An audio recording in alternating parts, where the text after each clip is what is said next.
وإيمان قنديلي وكذلك السيدة ملاك جعفر اللي حاضرة معنا. Thank you very much, Rada. C'est que autant aujourd'hui les réseaux sociaux, les plateformes d'échange et Internet est une opportunité extraordinaire pour l'accès à l'information, pour les interventions d'éducation, de sensibilisation, autant quand elles sont mal utilisées, ça peut constituer aussi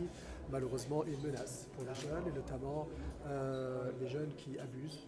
Et comme vous le savez très bien, les jeunes, les adolescents après adolescents, de par définition, sont dans la curiosité, sont dans le mimétisme, sont dans la recherche d'identification à travers Internet, sont dans la recherche aussi de la comparaison avec les autres, sont dans la recherche de modèles auxquels ils peuvent s'identifier, et tout ça fait que ça entraîne des pressions extrêmement importantes sur le plan psychologique, ça peut entraîner aussi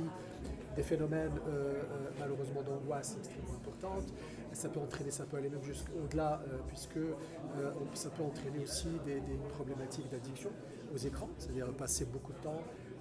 être dans une sorte de retrait social, de désinvestissement scolaire, des décrochages scolaires, ne plus passer de temps avec sa famille, ne plus sortir de la maison, et ça peut même entraîner aussi d'autres troubles du comportement. Donc en fait, il s'agissait aujourd'hui d'étudier quelle est la meilleure façon d'avoir une sorte d'équilibre entre un accès sain aux plateformes, donc accès à l'information, à l'éducation, et utiliser ces plateformes pour la prévention, pour l'intervention précoce, pour l'identification précoce de la problématique, mais en même temps, essayer de prévenir le détournement de ces plateformes pour un usage massif, abusif, et qui peut être addictif et extrêmement angoissant, et qui peut entraîner des problématiques de troubles mentaux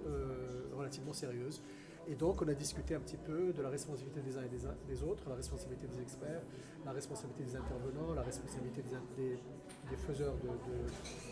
de contenu, la responsabilité des plateformes elles-mêmes, mais aussi la responsabilité de l'État, une fonction régalienne de l'État, qui est celle de la protection de sa population, mais aussi la responsabilité de la communauté internationale.